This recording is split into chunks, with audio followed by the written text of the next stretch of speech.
Oh, Tom, my God. where the hell have you been? Dave Foley? Is that you? I've been sitting here for 6 months. Just talking to who? Who Just, are you? just waiting. Just waiting? I went to pee and I never came back. That was God. that was my plan all along. Well, anyway, I guess welcome to Really with Tom and Dave. We're back, again. baby. Oh, We're my God. back. Oh, my God. And the good news is nothing's happened in the last 6 months. The slowest UFO news in the history of mankind. Yes. Of course, what we're saying is entirely ironic because it's been insane. Oh, my God. It's just been freaking ridiculous. Listen, first of all, it's great to see you. Good to see you. Really, I'm so happy to be back. Mm-hmm. Also, for those of you just listening, I'm wearing an Eagles hat. The Eagles just won the Super Bowl. I'm a little hungover. Very exciting. You may be listening to this in a month. I don't know. But in any event, that's great. Yes. What's more exciting is that we're here to talk to everyone about the most insane 6-month stretch that I think I've ever lived through of UFO activity and phenomenon and mystery. And we get to do it with our new partners at SpectreVision.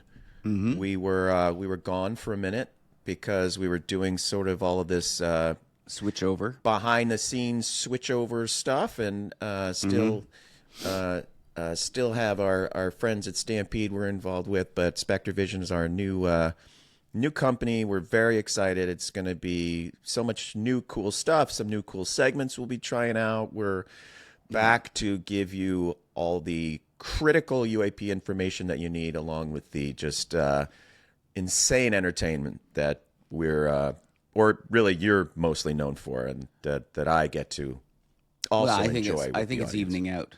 I think it's much like water finding its level. Okay, good.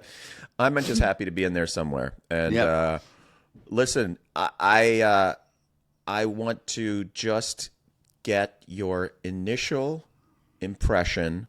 We will in the future have our amazing guests. We're gonna dig down, but this is just sort of a review. Like, where is your headspace after these last few months regarding this topic? Yes, well, I'm hoping you have a checklist. Because I do. I mean, I know what I kind of want to talk about, but I just want to hear what you're feeling about this whole thing. Well, God, I guess when did we leave off? We left off about the time that Lou Elizondo's book came out, right? Yeah, right? We've been.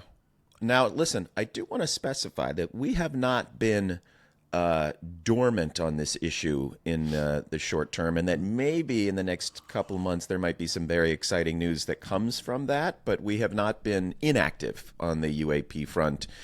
As much as we've been doing this crossover, we've been busy little bees, so there may be cool stuff to talk about very soon, but I think we left, I want to say June-ish? Yeah.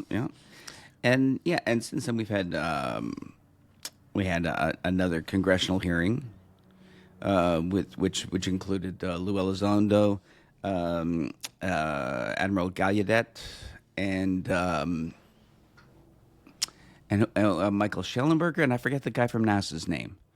NASA guy. I think he was. He is say much. He was introduced as NASA guy, and that's who NASA that guy. was. Yeah. And then so that was great. It was great to finally have Lou Elizondo, I think, in particular, testifying under oath about his experiences and what he believes, to the extent that he's allowed to say it in public. So that was interesting, I think. Mm-hmm. And of course, that's where we got the Immaculate constellation document entered into the congressional record, a little controversially, because. I'll say.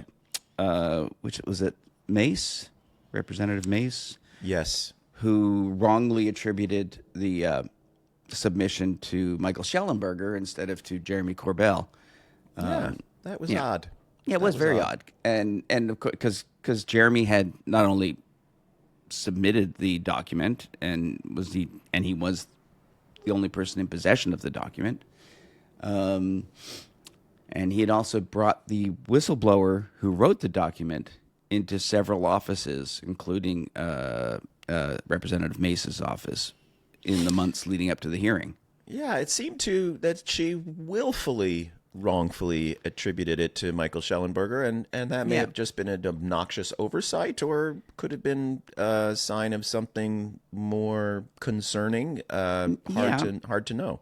Yeah, and as I said, I know Jeremy, our friend Jeremy, found it very upsetting. Very and rightfully upsetting. so. You don't Yes. like to be suddenly have yourself erased from history, Kind of like blindsided, that. And also, no, I think he was also upset that Schellenberger did not correct the record in the moment. It just seemed like some weird credit grabbing. I don't know. I don't know if it was juvenile politics or if it was just something that was trying to minimize Jeremy's contribution to it all. I don't. It's hard to say. Yes, or also maybe just there's also the possibility that Michael Schellenberger, when he's not writing about UFOs, tends to write about a lot of fairly right-wing opinion pieces and articles that might fit in better with someone like Mace's politics. So, as we do this review, how would you characterize this? What I think the news from all this was this Immaculate Conception document program. What would be your nutshell summary of that? Well, I mean, I just reread it, and one of the things that got me was that they talked. Everyone gets really caught up on the idea that it's Immaculate Constellation outlines reverse engineering and recovery programs. What do you call it? Recovery programs. Yeah. Right. But it also really outlines a number of significant incidents that are pretty hard to explain, and they are very vaguely stated because of security constrictions. And if I understand correctly, this was a document generated by a whistleblower inside this program within DoD. Yeah, who inside the Department of Defense. This is a document that they said they were a part of this program.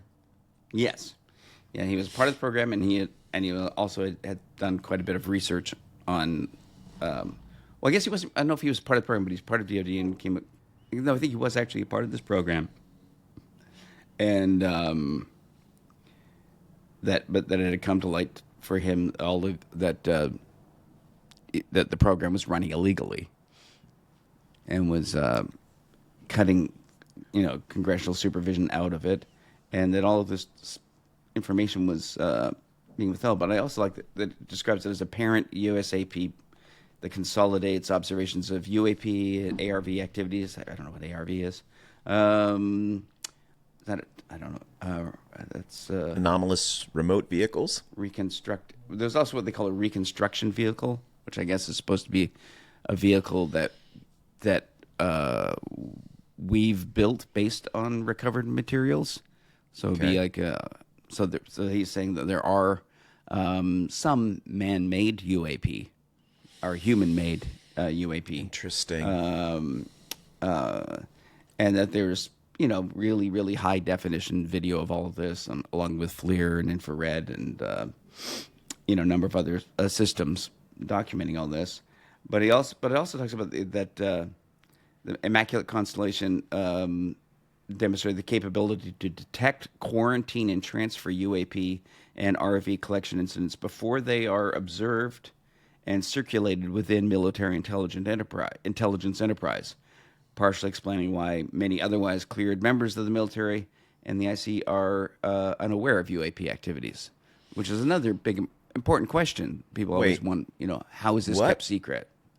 What did they say? That Immaculate Constellation, part of their job was to have people in place to intercept observations and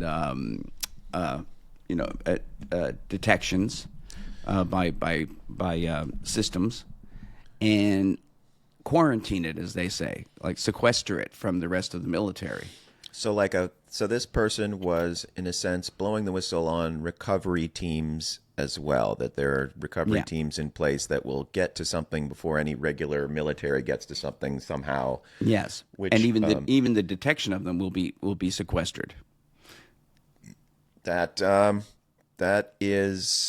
ties into some new whistleblower stuff that's been going on, which we'll get to. I really want to talk about the drones, Dave. Yeah. Okay. Yes. Okay. So where do we even begin with the bizarre nature of the still ongoing phenomenon of these drone incursions all across the United States, all across, frankly, the world? All around the world. Yeah.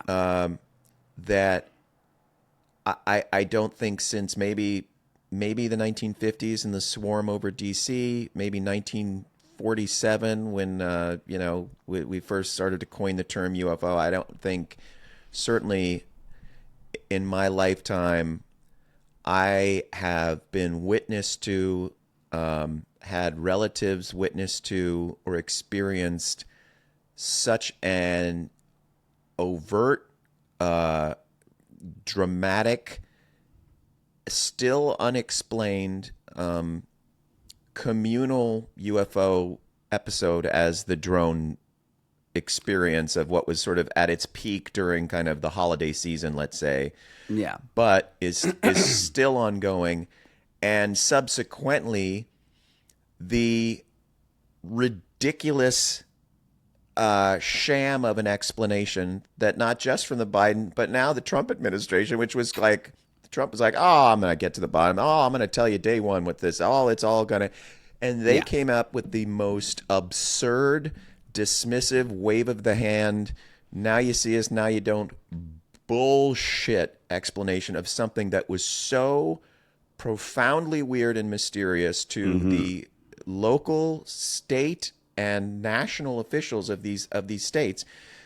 This is not sort of UFO podcast material. This was a complete global mystery experience that went down. I have multiple, and hopefully we'll be able to show them on another episode.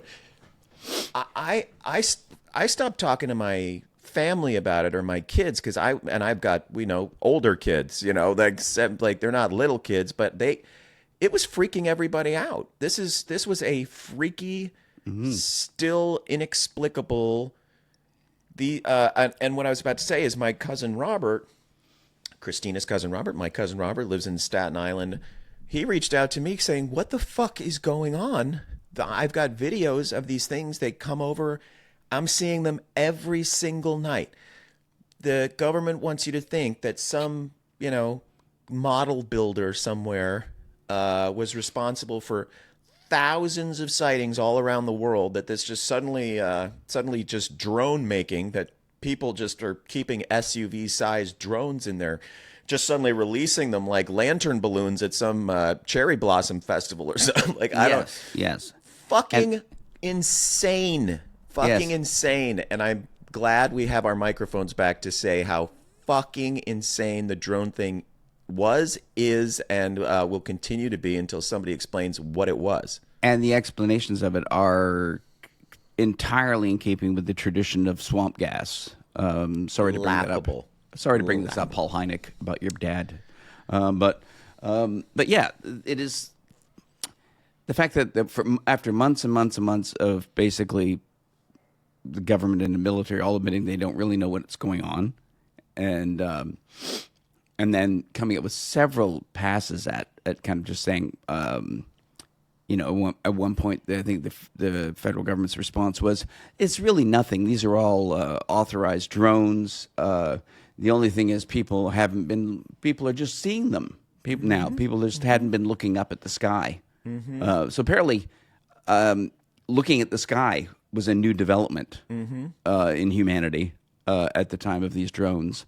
So that was their explanation. People just are just noticing it more, which doesn't make any sense. Because I have several friends living in New Jersey that told me, there's these things are over my house. These things are flying around. People People know what drones look like and sound like. People know what planes look like and sound like.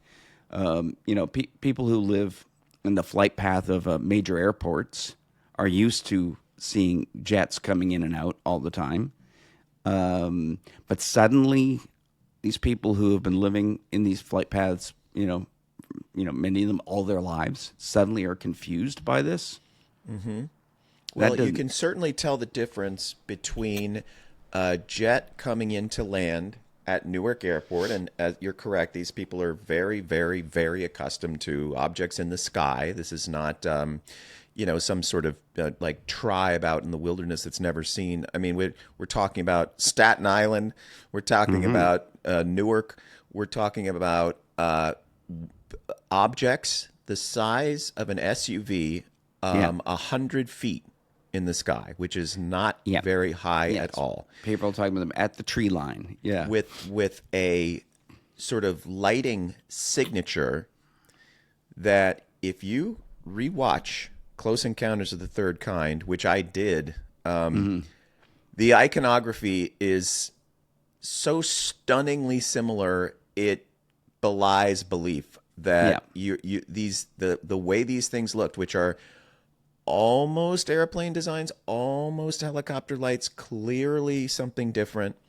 and the crazy response from those who were covering, from mayors, local mayors, state senators, council people, senators, governors, demanding that at the time the Biden administration get clear about this, because working backwards, there about a week ago now, our time, the new Trump administration, the new press secretary said, "Oh, we got it. It was some FAA stuff. Like it was some FAA research, and then it was just model people doing some hobbyist shit." FAA research craft. My ass, it was fucking FAA. No, the FAA put up the no-fly zone over these military installations, so they did that to themselves. Yeah, and also the FAA for months said they didn't know what it was. For months, they couldn't identify them. For months, why would they lie? The FAA lie about air traffic. Why does the FAA have to hover over Bedminster and how would they Chris Christie's house, and why they were all Trump reported them from dusk till dawn, only from dusk till dawn. My cousin Robert called me, freaked out. This was probably around late December, and he was like Tom, what is this? They only show up at dark when it gets dark. They show up every night. He says they're not just these machines, but they're orbs as well. Yeah. They're orbs appearing with these seeming machines, and they're gone by the morning. Yeah. Now, as far as I'm concerned, like what sounded to me most plausible, I mean, of course you try to think of like what it could be. Okay, so it had to ultimately just be two things, really, I think, which is non-human intelligence, mimicking some sort of technology, or China has some, which absolutely, according to whatever military folks, they are way ahead in the drone game. Mm-hmm. It could have been a massive show of force by China's military to just say, like, because anything the size of an SUV hovering over a military base could drop anything at once. Military bases and important infrastructure, things like reservoirs and nuclear dams power plants, and nuclear power plants, airports. My one friend in Jersey lives near I guess a small airport, municipal airport. He said they were hovering over that. I'm there. So the government, no matter what, owes the world an explanation, because they had to know within 24 hours of the very first sighting of one of these fucking objects what it was. They just had to know. They had to know what it was, or they had to know that they didn't know what it was. But they had to know. They had a conclusion.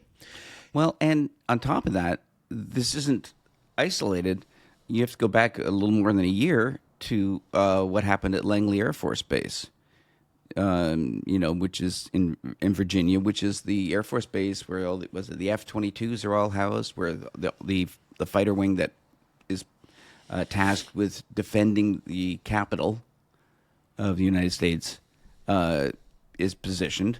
So it's our top fighter pilots and top machinery are there to defend the U.S. Capitol. And for something like 17 days, they had what they were calling drones coming in and out of Langley Air Force Base. And for 17 days, they couldn't identify where they were coming from or where they were going. They couldn't knock any of them out of the sky. And there was, they put out some sort of bullshit story that, we didn't have authorization to shoot them down. No, they automatically have authorization to shoot anything down that comes over a military base. Yes. Yes. It is. Yeah. Go ahead. Yeah. I mean, I'm saying there have been incidents with in America of not too long ago, really, of private pilots, maybe having heart attacks or something while flying, or and inadvertently flying over the White House, and we scramble jets to potentially shoot them down. Sure. So shooting things down is part of the procedure. Things that don't identify themselves. Yeah, it is a. I mean, I feel it's necessary to repeat to our audience of hopefully we because I think we have people that are really interested in this and follow every story, but also hopefully people that are checking in to be hey, what do I need to know? This is not inside baseball. This is an international story. It's happening. Yeah, Lakenheath in England, above U.S. bases there. Yes, the entire South America and Mexico. Yeah. And it is a global story that has huge implications that has been ridiculously underreported by whatever the media is anymore, whatever that means. Well, they reported on it until they got the FAA story. Yeah, well, that was just enough. They just Then they go, okay, we can stop. Yeah. They didn't have one of these. They didn't have one of them. They didn't track one of them back to its source. They didn't get one of them shot down or brought down, or they didn't get one. It is beyond incomprehensible that you could have thousands of objects at night flying over your most secure locations, and for them to not come forward and tell you what they are is crazy. It's dangerous. It's concerning. Yeah. And I guess I have to ask you, I understand. I understand. I resent, but understand if the government's it's NHI. Don't go near it. Make it go away. We don't know what it is. They are clearly up to something. But I have to ask you, do you think if Trump's given this information or whatever, and they said, this is China demonstrating an absolutely overwhelming drone superiority and was a threat, for example, don't mess with us. We're going to take Taiwan, and what are you going to do about it? Because we can do this to you. I mean, do you think they would? Personally, I think Trump would have been very upfront, just knowing him. Yeah. Politics aside, just knowing that personality, I suspect he'd be China, go fuck. He would announce that. I don't know. What do you think? Do you think they would be as secretive about something like that? Behaving in a temperate way. I'm not telling Trump's. Yeah, it's not in his toolkit to respond in a temperate way. But it is in his toolkit to be uncurious. And to be self-absorbed. And so if he's given a reason to go, I don't have to worry, much like the press. I don't have to worry about this? All right, great. I can go back to doing the 1,000 stupid things I want to do today. If it is China, let's just say it's China. So to me, I guess it's still on the table that it could just be a sign. I find it.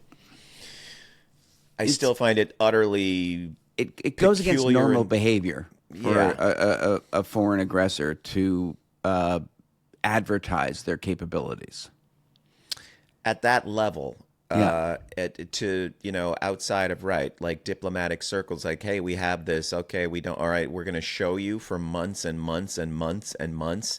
Yeah, We're give going you to time to figure it out, give you time to formulate look your at it, defenses against study it. just brazenly Yeah. over and over and over, appear over all of our most sensitive sites.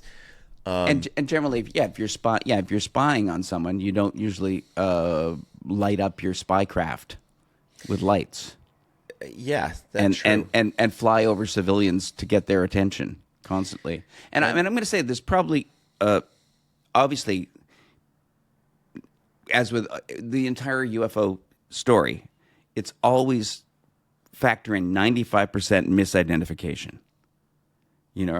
Especially once people start looking for it, yes, 95% of the time people are going to see jets and misidentify them, or you're going to see something else and misidentify them because, but the 5% is enough.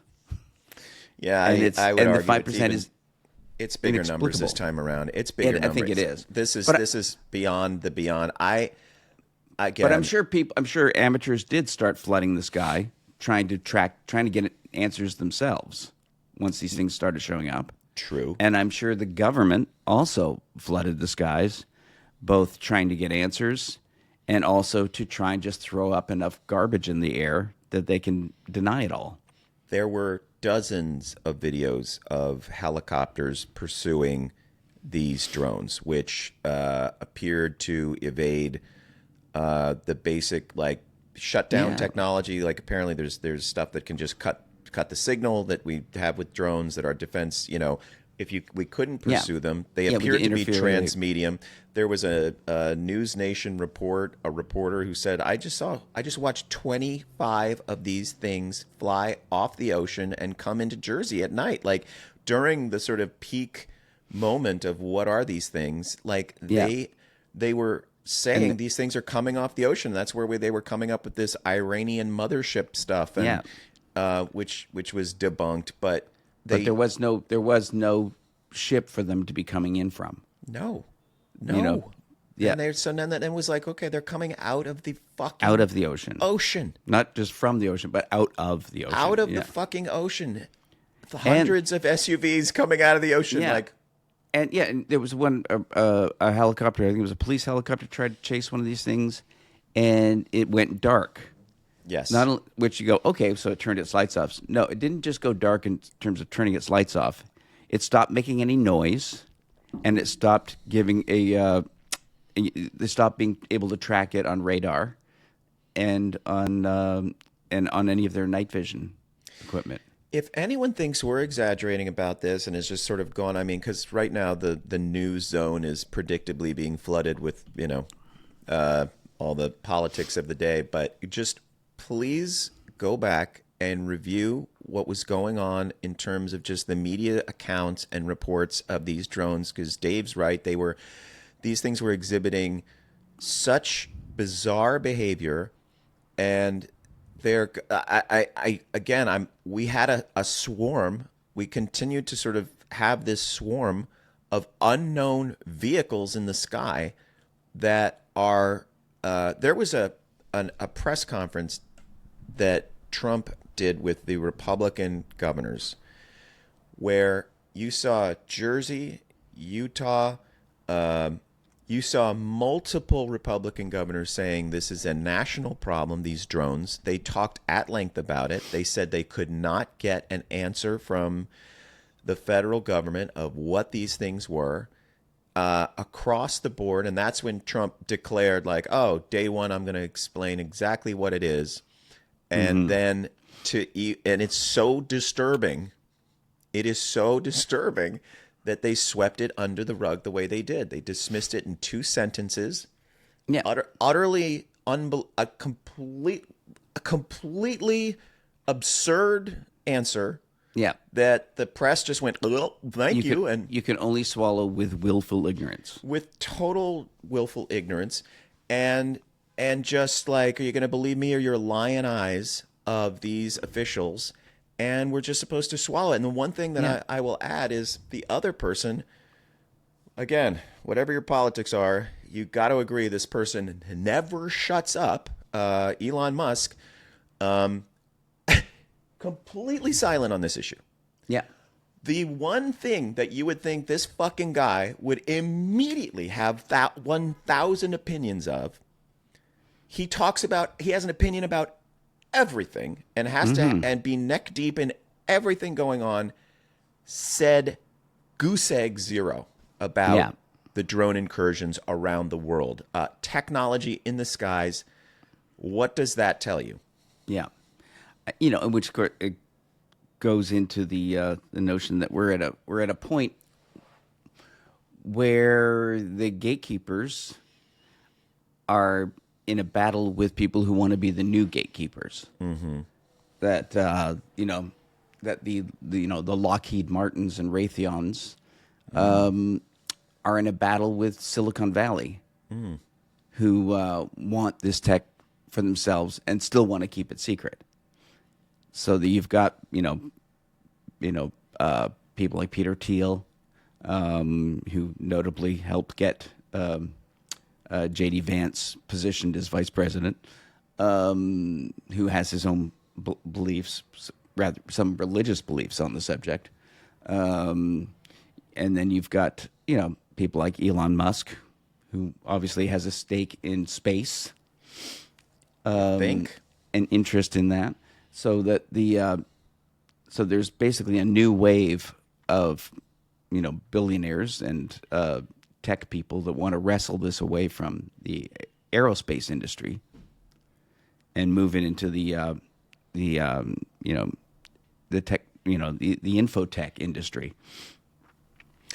So what you bring up is really interesting because, again, this issue remains sort of apolitical, and we'll see how long that lasts because it could get very interesting. However, whatever you think of all these people and their all various ideas about things, Tulsi Gabbard, RFK, Marco Rubio, John Ratcliffe, Marco Rubio, our new Secretary of State. Ratcliffe's I believe he's the new head of national intelligence, or could be the new CIA director. I need to double check. I can't remember now either. Across the board, you are looking at the most vocal and supportive of the idea of we all know, like, the deep state is a loaded term, but as it relates to UAP, not so loaded. Probably a fairly accurate description of legacy programs that seem to have existed in black budgets for decades. And you are looking at across the board the most UAP-friendly administration, at least in terms of personnel that we've ever had. Yeah, I mean, let's say there is a deep state, but it isn't what the Republicans or the MAGA Republicans keep saying. It's not a bunch of mid-level bureaucrats. That's not the deep state. It is much more. It's something much more dangerous, something much more sinister. It is deep in the military. It is deep in the intelligence community. It is deep in the. I guess you have to use the term military-industrial complex, in the private aerospace industry. And they are running a shadow government. That seems to be what David Grush told us in his hearings. There is a shadow government. We were in conversation. Funded, very well funded. Yeah, and we were in conversation with someone who's a friend of Reilly and a friend of ours who told us something that I think we see coming to pass, which was that like Elon and his tech friends were going to utilize AI to dive into the budgets of various institutions, especially the Defense Department, in an effort to ferret out these secret, like where is the money branching to in order to identify the payments to these black programs, these UAP programs. I found that to be super interesting when I heard it, and now you turn on CNN and all you hear about is essentially Elon doing this very thing, to the great consternation of some people, and basically getting access to the entire federal government's checkbook. Yeah. Yeah. Say what you will, but it's an interesting way to find this shit. Yeah, and again, the fact that he's not commenting on any of these things that have been happening. Dude, he didn't say one word about the drones. What the fuck? I mean, I know he's got China connection. I mean, I suppose that could be one thing. And because if it is China, then then that's a huge thing. We're fucked. If that's China, if they have drones that large that can hover all night long, that can render themselves absolutely invisible to the human eye and to all of our instruments. The fact that a lot of these objects would emit sounds that sound like drones. So they would sound kind of like drones, but then when they are chased, they would go silent, which means that the drone sound was deliberate. My cousin, with his own eyes, watched these SUV-sized drones in essentially battle with orbs. The drones were turning into orbs. Their orbs were turning into. I mean, they were. Yeah. There is. Again. Yeah, and there's reports of them shifting their apparent shape. The light shifting around, so they go from looking like a drone to looking like a fixed-wing aircraft.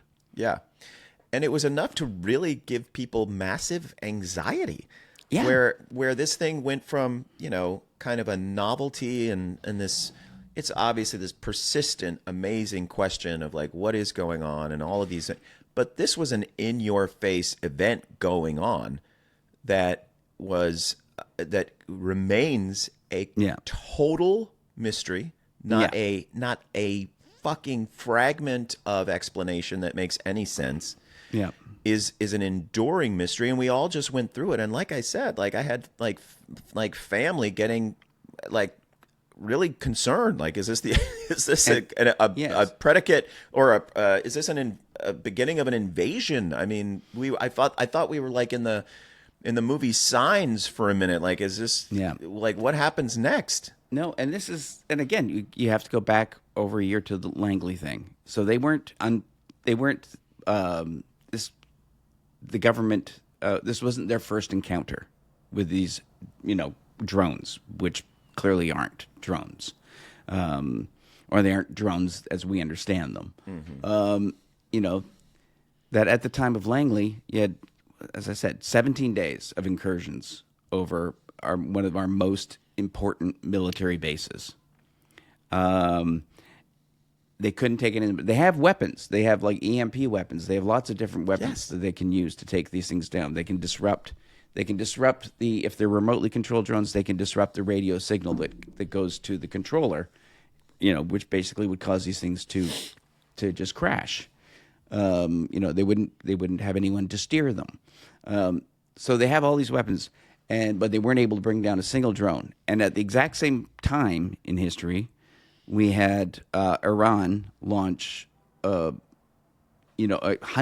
of drones and cruise missiles at Israel. Right. And we were able, with allies, to take down, I think, 99.9% of them. So clearly, standard drones and missiles, we have very little difficulty in taking down. Mm-hmm. We're really good at it. But whatever was flying over Langley, whatever's been flying over New Jersey and over the Pacific Northwest and and over Lakenheath in England, no one has been able to take them down anywhere. Mm-hmm.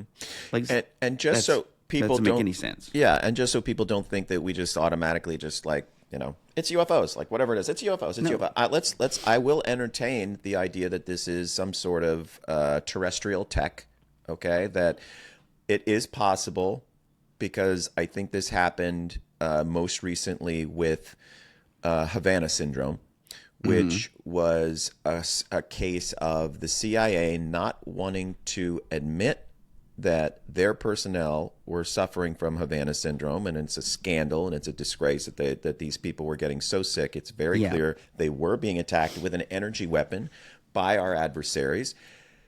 And the reason they didn't want to bring it up and talk about it is because we were doing it to them.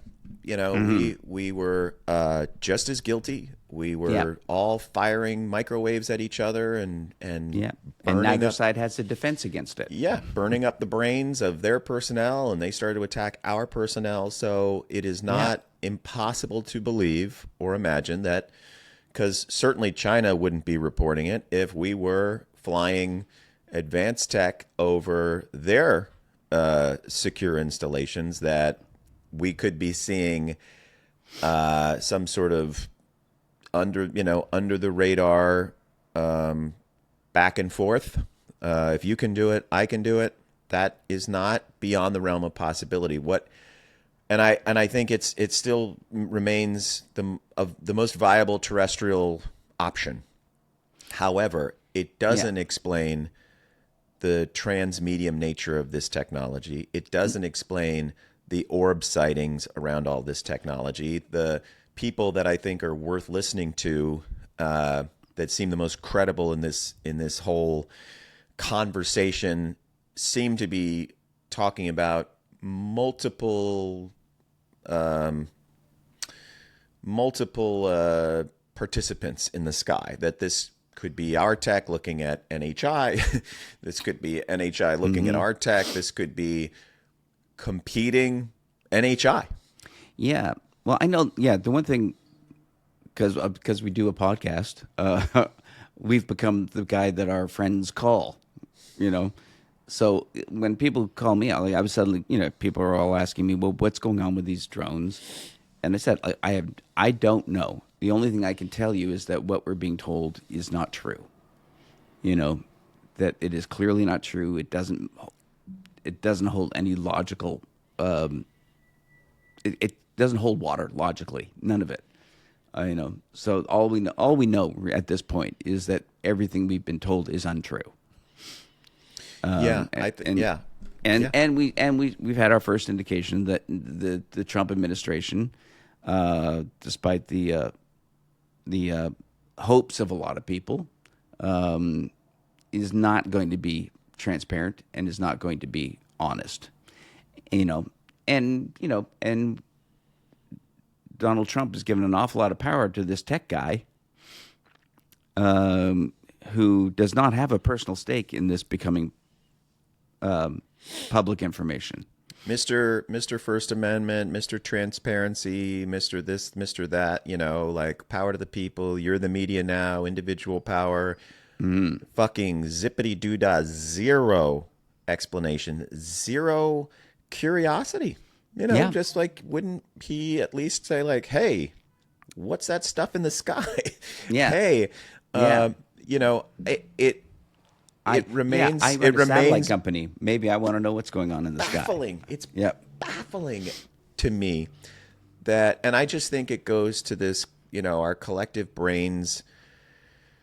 This topic stretches our brains like a rubber band, like almost as far as it'll go, right? Like we're gonna there's gonna be a new segment we'll talk about of, like, I think you brought it up, which is just like, oh fuck, what do I have to worry about now? Like we're just gonna start. We'll start each episode with a good really, because there has been a flood of these types of stories in the past 6 months. But what I think our brains, they stretch to a point and then they want to snap back. They just want to snap back to normal. So when the government gives us their bullshit answer, some part of our brain says thank you. Like, I don't want to think about it. I don't want to worry about this. This was so outside of our normal reality, what was going on, what continues to go on, and what was going on far earlier than we realized, because this drone stuff, a lot of these governors,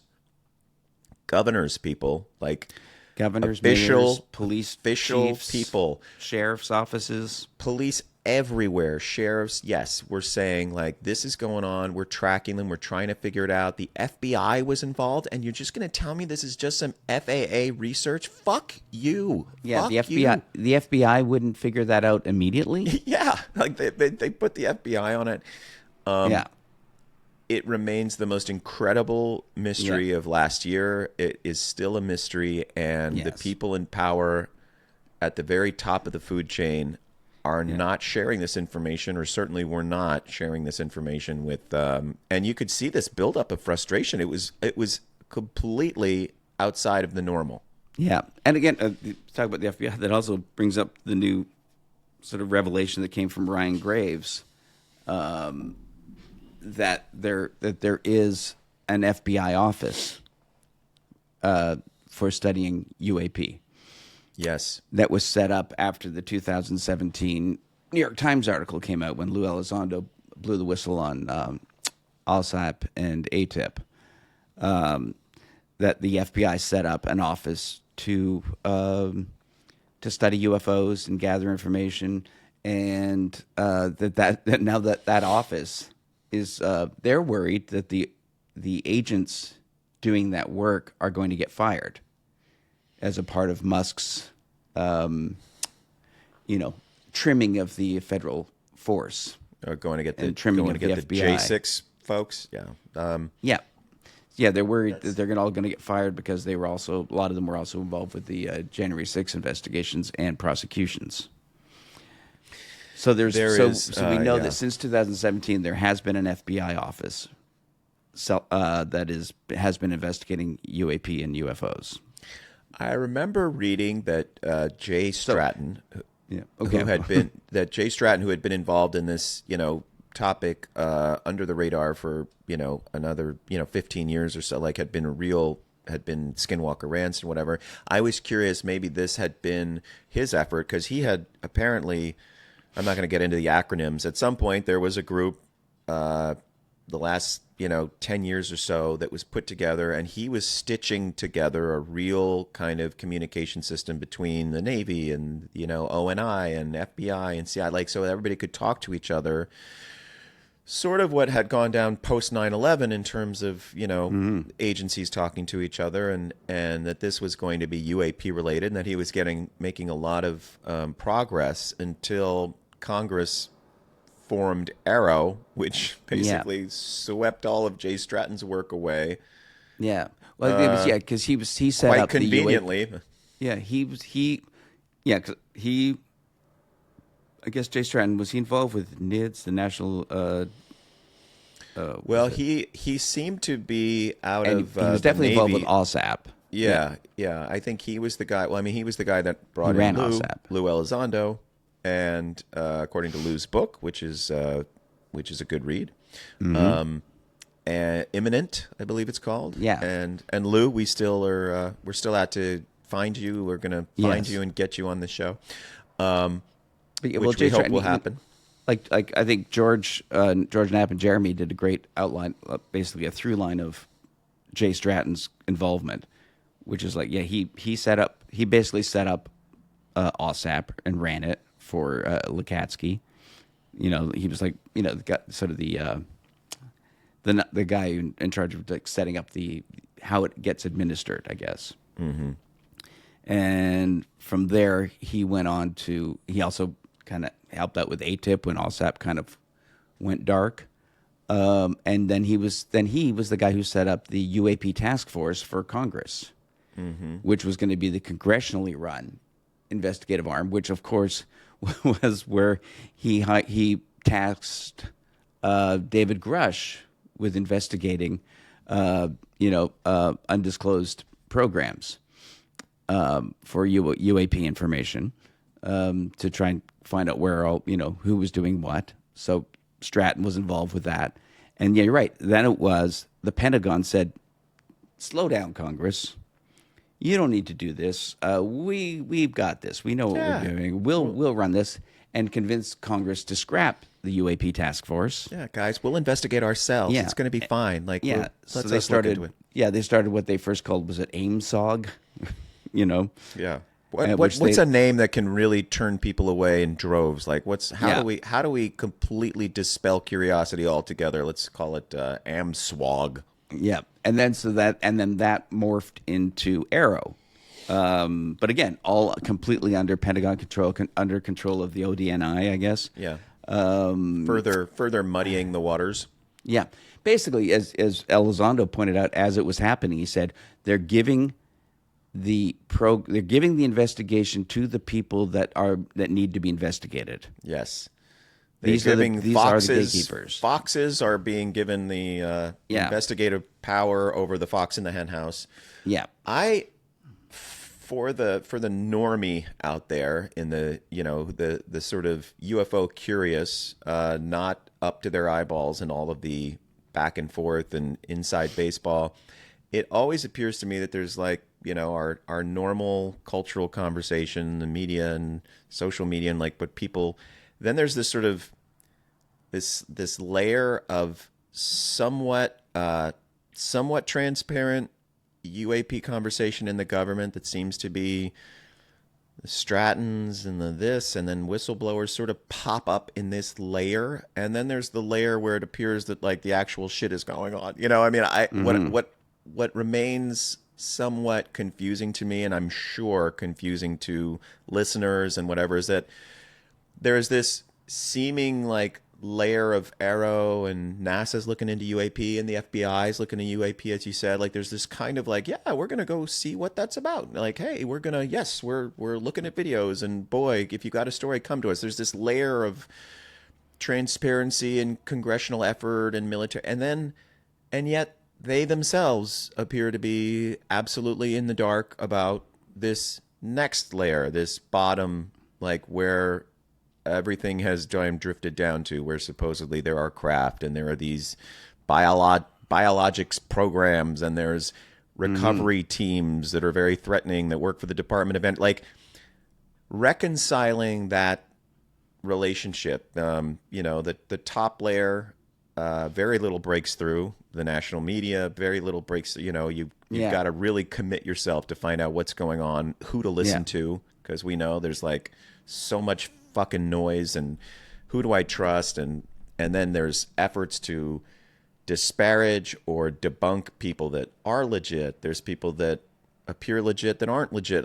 It's so hard for us even, it's like the people that I really kind of listen to and rely on for what's going on is like, it's like down to single digits for me practically, Yeah. like, so it's, I guess listen, it's a big question, but does that feel like, does that make sense to you? Is that an accurate portrayal of what we see out there, and like this sort of, I don't know, three layers of? Well, I think that's part of, like you said about the, that the investigation has been handed over to people that are the ones who need investigating, but also that they're within the military and intelligence. That this information is sequestered even from them. I mean, that's one of the thing I think was most. That's one of the things that struck me as the most significant about the document about Immaculate Constellation, was that it basically describes the structure of the secrecy within the government. That basically there are people skimming the information off the top, so it never gets to other people. And people say, well, how do you keep it a secret? Soldiers, military people follow orders. So if there's a few people that see these things, then the Immaculate Constellation people come in, skim it off, say, you don't talk about this. Mm-hmm. And they don't. We look at like someone like Gordon Cooper from the Mercury missions, who saw UFOs and was told not to talk about it, and he didn't talk about it for like 35 years until he was out of the military. People keep secrets. Mm-hmm. So I was just about to say that there's a chance that the institutions that receive billions of dollars and are tasked with keeping secrets, there's a strong chance they're good at it.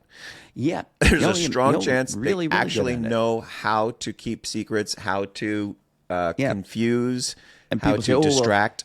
Yeah, and people say government can't keep secrets. You know, things leak all the time. Politicians can't keep their mouths shut.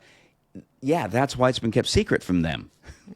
Yeah. That's why no one. That's why presidents don't know about it. That's why Congress doesn't know about it. That's why right now, when Congress is trying to find out about it, there's been so much pushback, and that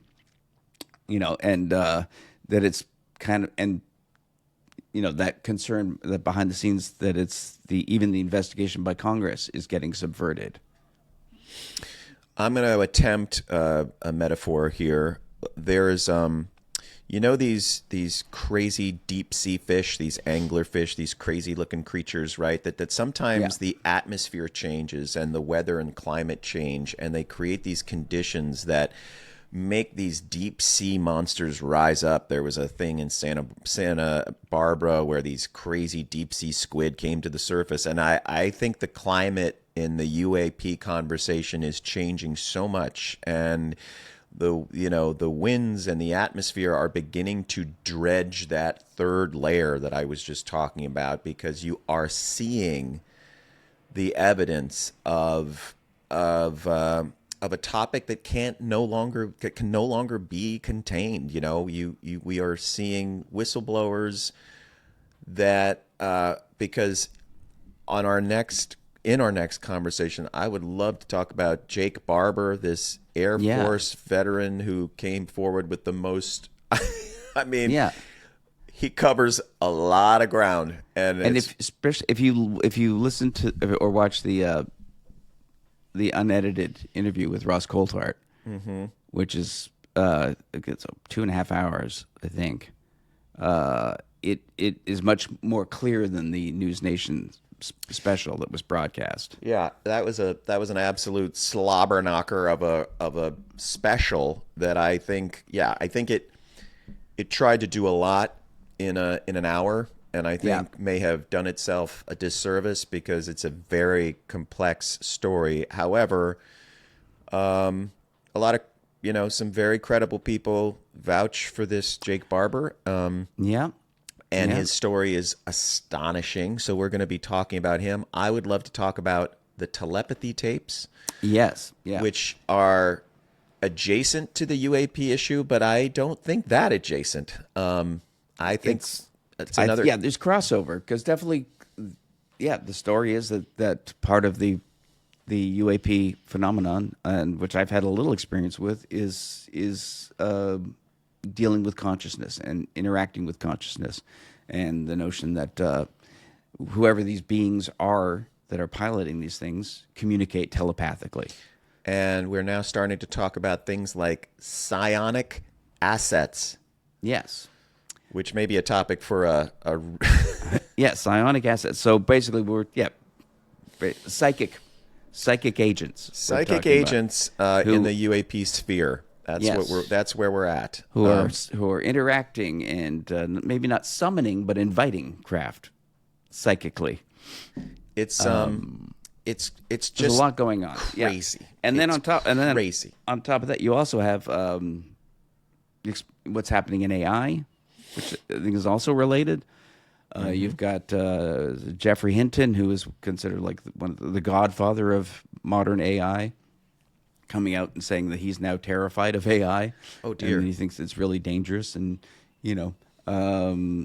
so there's that, and again the notion that there's even overlap. I've even found like overlap in the telepathy tapes and how Hinton has described what he discovered about how the brain works based on his work in AI. Yeah, I think we're seeing what we've been talking about for a year or two. We're really is coming to the forefront, which is this convergence of these topics. You can't talk about one without sort of referencing the other. That these things that seemed to be disparate unknowns now are sort of you know, moving toward interrelated, yeah. some sort of relationship, yeah. And I think the future is going to be fascinating and disruptive, and I think we're seeing a lot of reality-bending events taking place. Yes, and again, the underlying phenomena that I'm always fascinated with is how, with all of the public-facing evidence, there's still so little public attention.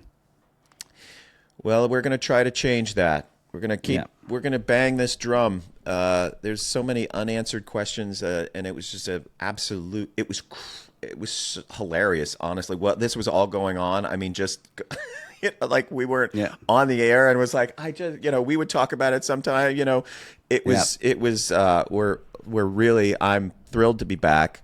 Yeah. This is going to be nice so exciting. Conversation again. Yeah. I know. This is really. It's so cool and fascinating and concerning, but exciting, and we're living through a really interesting moment. So this is just us diving back in, in a public way, and that as we go forward, we will we'll sort of break down and focus on specific aspects of it, and of course continue to bring in guests that are better informed and smarter than us. Yeah. To teach us what's going on, would love what to they believe is going on. Bring back some friends that we've talked to in the past, but also there's a lot of new folks out there that would be incredible to talk to. We still want to talk to Lou. Would love to talk to Jake Barber. It's going to be very exciting. And there's a major new UFO documentary going to come out at South by Southwest soon.